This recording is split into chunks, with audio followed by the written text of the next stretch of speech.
everyone. I'm Jeannie Kelly, your credit coach, and I'm so excited to have Geri Pell with me today. She's an amazing financial planner. I met her years ago, and I knew I wanted to have her on this podcast. How are you, Geri?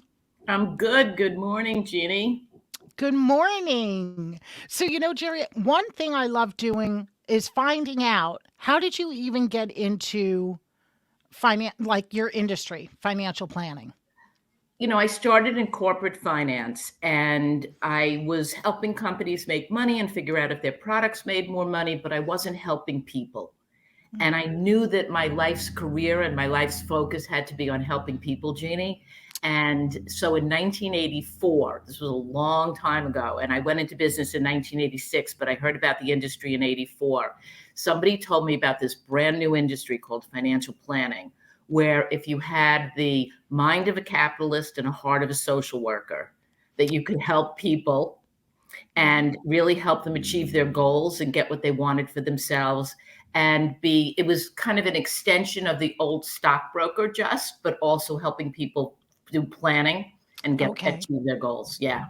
Oh, that's nice. And wow, a long time. So I opened the business in 1986. It'll be 37 years in November. Been Love a it. long time.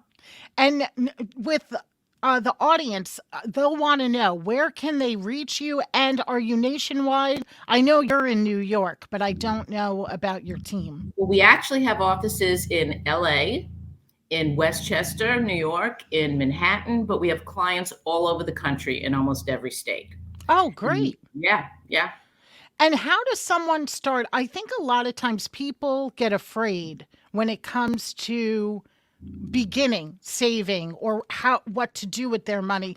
You can have a lot of people that make a lot of money, but then they don't know when to start saving and seek your advice, or people who don't have a lot and don't know where to begin. So like what do you suggest? When should someone reach out to someone like yourself? As soon as they can, because when people are 50, they say, "Oh my God, I wish I would have come to you in my 20s." When Yep. people are 40, they say, "I wish I would have come to you in my 30s." So it's never too early to start the discipline of putting some money away and saving. Just like I'm sure you tell people that it's never too soon to clean up your credit and to think about having a healthy credit score. The thing that's really interesting, Jeannie, is that no matter how much money people make, when it comes to cash flow and discretionary income, they have the same questions. We have corporate Fortune 500 C-suite executives that when they get their bonuses, they're like, how much should I save? How much should I spend? How much should Right. I invest? What do I do with this money? Like what's the proportion of what I should save? What do I do with this extra money? And so everybody has to figure that out. How much money is left at the end of the day? And then the real priority is you don't want to get to be retirement age and find out if you had gone out to eat one time less a month that you'd be set. And Wow. now you're like, oh, I can't believe it. I have to keep working for another year. I'd rather Right. find out now.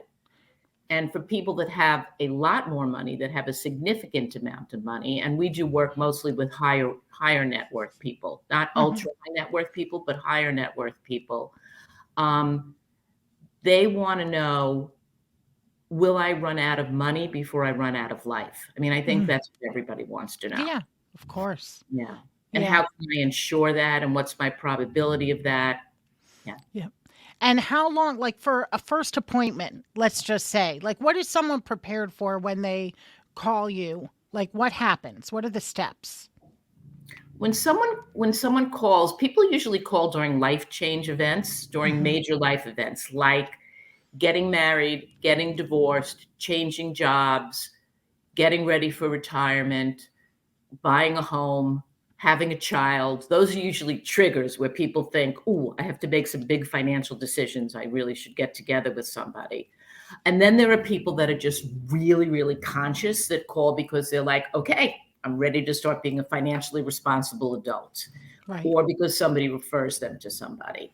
Okay, and so the first phone call, my assistant Martha does an intake, and she'll ask someone about their goals, their income, their assets, basic questions, and then that'll be handed off to an advisor for the next phone call, which will be a deeper phone call about, what do you want to achieve? What are your goals? What do you think are some of the mistakes you've made? What are some of the things that you've done well? And from that, we'll usually set up a first appointment to get together. So Martha will do a quick intake. The next phone call with an advisor is usually about 15 minutes. And then the first appointment is usually an hour and a half. The purpose of the first appointment, which is not, it's not a commitment, it's just an exploratory appointment, is to see whether or not we can help you and whether or not you'd like our help and whether or not it's a good match. Yep. Oh, that's nice. Yeah. How does someone find a trusted advisor? Like, my listeners know I put on my circle of friends and who I trust always. But like, if someone, like, what would be steps to say, how do I find someone who's going to help me with my money and my, financial goals? I think if you're out there listening and you want to have a trusted financial advisor, you want to look for someone who is a certified financial planner. It's a designation in our industry that's very important. It means that someone has gone to the extra level of becoming certified and getting the skills necessary. You want to look for experience, either somebody who works on a larger team with very experienced people. There's nothing wrong with working with somebody who's a millennial, as long as they're working with people who are more experienced. Mm-hmm. I think there's a lot to be said for getting a match with someone that you feel comfortable with. As a matter of fact, I think the number one most important quality is that you find somebody that you like and feel comfortable with. Because if you don't feel comfortable with your financial advisor and every time they call, you're like, oh, I don't want to talk to this person, forget about the relationship. Yeah. Right, exactly. So that's super important.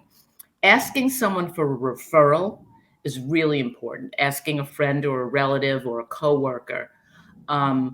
If not that, and if you don't feel comfortable, going to some of the rankings, like, for example, we've been fortunate enough to spend the past, I think it's 12 or 13 years on the Barron's top 100 list of female financial advisors. We're in the Forbes Best in State Teams.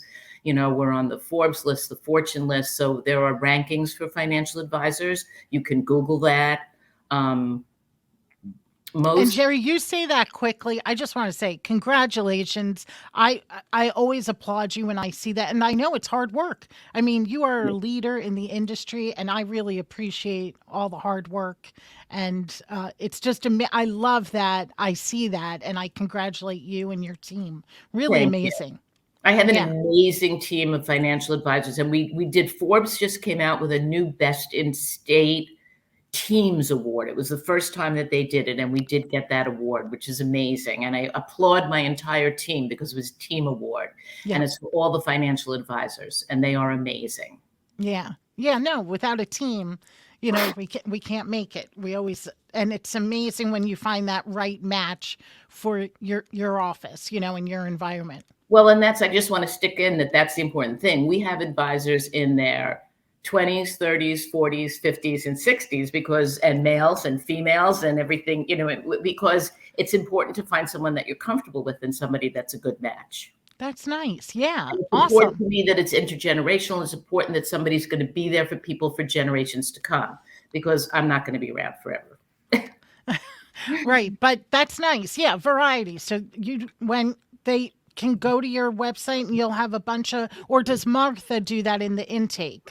Is that what happens? Or people will just Martha and I will try to figure out who's the best match for somebody.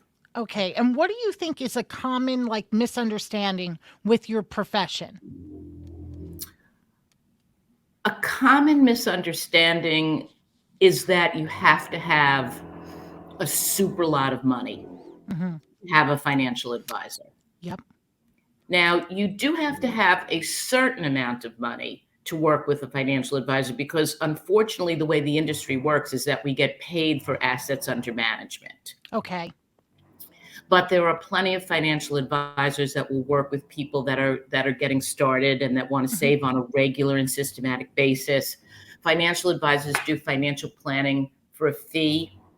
They do financial planning and manage assets. We also sell life insurance, disability insurance, long-term care. There's a whole suite of products that we can help people with that all have to do with keeping yourself whole, safe, and reaching the end line. And again, I want to say this one thing is that the big question is, will I run out of money before I run out of life? Mm, right. Right? That's all that Scary. anything matters. What do you and if you're sure that you won't, let's say you're sure, you're like, I have plenty of money. Okay, then what was the purpose of working so hard? What do you want your legacy to be? Mm, What do you want your money to have meant? Do you want to gift it to family when you're alive or after you go? hmm Do you want to be charitable? Like what does money mean to you? Right. Yeah. Yeah. That's, I think you are right though. The number one question I hear from a lot of friends is they're worried. Do we have enough to retire? Is it going to be, are we going to be okay? And changing exactly what you said, one dinner. Could you imagine? Right. But you don't realize sometimes until you look at your monthly expenses, where did a lot of money go? And lifestyle is a big key, and having a plan, once you have a plan, you can Well, stick to it. that's right. And the plan for post-retirement, it's also like, okay, now we're about to retire. How much can we spend? Can we go to Europe and to California, or can we spend 20,000 on travel, or is it only 15? And Mhm. giving people the guidance about that, or telling them they should. There are two kinds of people, Jeannie, and I know you know this. There are people that spend way too much now and don't have enough for later, and there are an equal number of people that spend not enough now and are hoarding too much for later. Right. And both of those are psychologically wrong. And so my job is to help people spend just the right amount now and just the right amount later and to level it out. And we all have money psychology issues. hmm We grow up with them. We're given them by our parents. Very few people are balanced appropriately. I've had clients that are multi millionaires that won't pay for garage space in Manhattan for themselves. Just like they can't do it. They can't do it until I work with them. It's all very, very psychological. Yeah. Well, a lot of times, how many times have you even heard money's a bad thing? Or people will say to me, like, oh, Jeannie, you're always talking about money. And I'm like, well, money is not a bad thing. It can open up the doors for a different kind of lifestyle. I'm not saying be money hungry, but be educated on money, and wealth is health as far as I'm concerned, meaning have a healthy lifestyle. And it's not all about money. My favorite quote is by Donald Duck: the richest thing in life, happiness is the richest thing in life. I agree, but it's just, I love figuring out about money and what we should be doing about it. And that's why I think it's important to have you on to talk about it. And exactly what you said, like starting somewhere, right? And not being afraid to begin, no matter where that is. But of course, they need some beginning, some solid foundation. So you're making me think of something else, which is that, when I started 36 years ago, I was working with young people. I was young and we were, who were just getting started. And so I would say this to anybody who's just getting started. It's a discipline where, I mean, we all work hard. You get home at night. Nobody wants to sit down and talk about finances. Well, 3% of people want to do that, but nobody really wants to do that. So when you have a financial advisor, it forces you on a quarterly or semi-annual basis to have that meeting, and someone sits down and talks about it with you. It's like going for your physical and you're like, Right. "Phew, Yeah. okay, we talked about it, we examined it, we went over it, done. Yeah. Now, what are the takeaways? What do we do? Okay, I signed up for my 401k. We're saving $150 a month. We set up the 529 for the kids' education. We bought the life insurance that we needed. Done. It's like Right. having, in its very best sense, if you have a great financial advisor, a certified financial planner, they're like a chief financial officer for your family. Ah, yeah. Absolutely. I see that. And you're right. It's being just proactive, right? Instead of being in the fear, like you're saying, coming to you in your 50s, where you wish they came, even if it was in their 40s, that could have helped them a lot for retirement coming up Yeah. whenever that is, right? Now, I always ask everyone, so I have to ask you, how did you learn about credit? It's a really interesting question. I was thinking about that coming into this chat with you. My parents did not have, I mean, credit cards weren't big when I was growing up, but they absolutely did not have credit cards. And so I Hmm. have a funny story to tell you. Okay. I got my first credit card after college, after living abroad, and after graduate school. When I had my first job post grad, no, actually, it was before graduate school. And I it was due on a certain day, and I had a little one of those little calendars on my desk, and I wrote MC for MasterCard. Well, when the date came, I looked at it and I didn't know what MC meant. Didn't know why I wrote it down. It took me like 3 days to figure it out because I was so like unfamiliar with it. But I just knew to pay the bill on time. Yep. So, and credit scores weren't even really that important in the mid 80s, were they?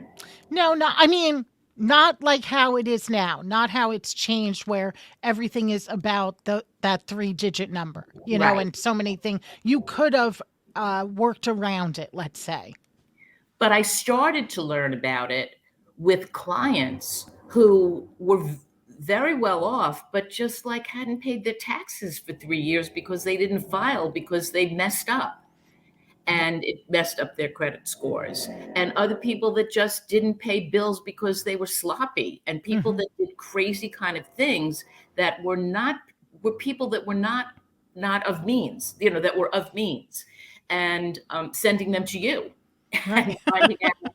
And also then as it got more serious and people were applying for mortgages and people were getting different rates and different rates for cars, and learning about all of the different things that you could discover on your credit score, and then saying, oh, no, no, no, no, this is not something that I want to be the expert in. And then meeting you and saying, I need to have an arsenal. Like, I'm not the expert on everything. So I'm the financial linchpin for people. So then I have my wheel of experts around me. So I don't do taxes. I'm not a lawyer. I don't do Right. credit. So then I refer people to people like you because you've helped me with some things. Right. Well, it's you don't know what you don't know, right? And I think just like you're saying, a lot of times it might be a different conversation in 20 years from now with the next generation because maybe they are going to learn more about it in school. I'm hopeful. Uh, Some states they say they're going to begin that or they have begun it, I should say.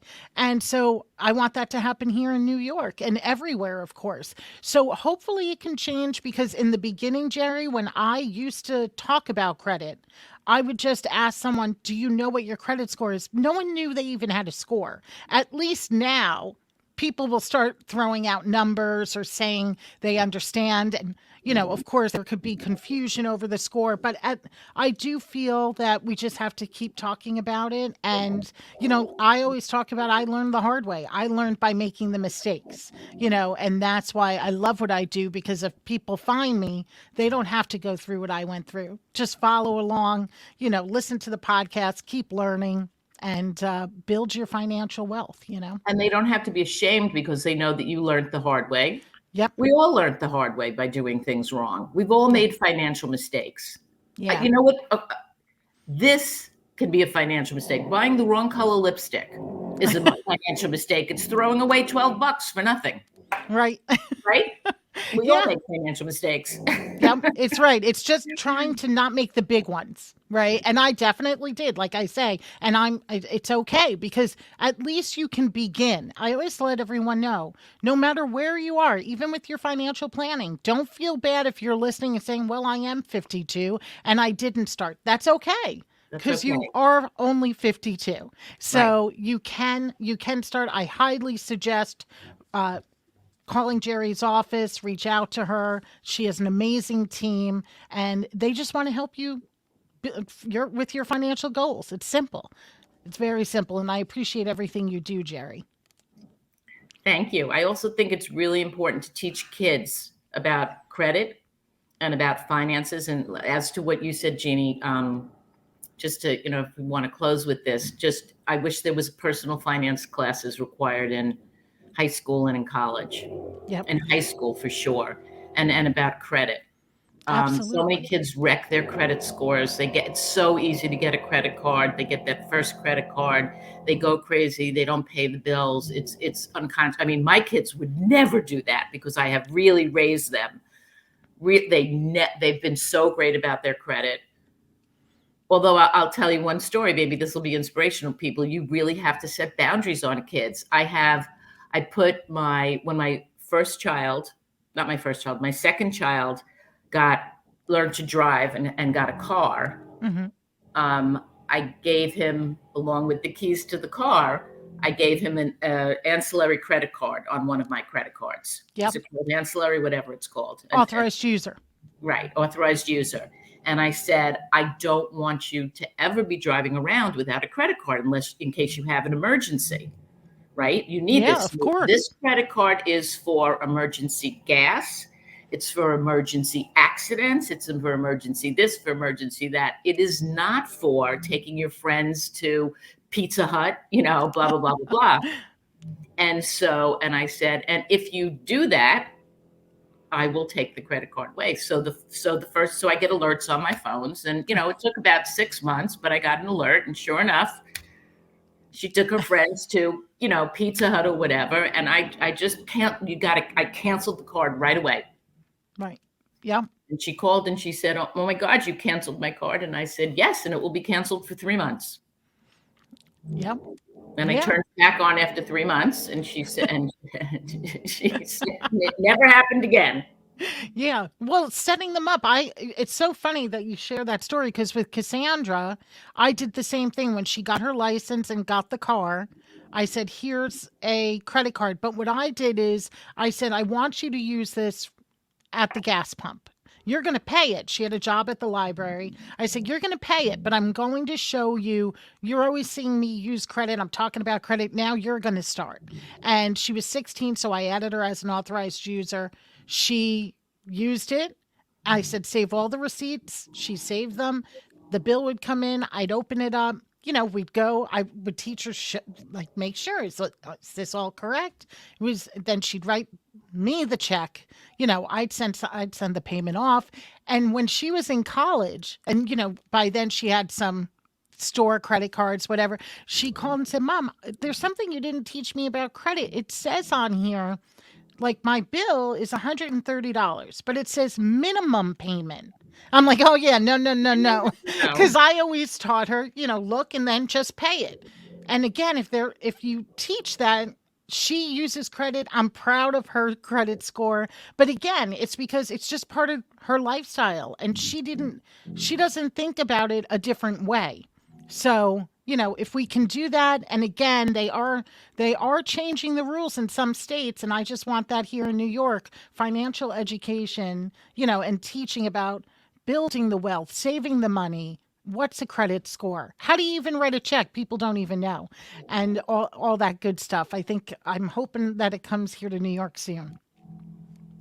So, Geri, thank you so much for coming on, sharing your stories and your wisdom. And everyone, again, I put the information. But, Geri, where can they find you on social media, too?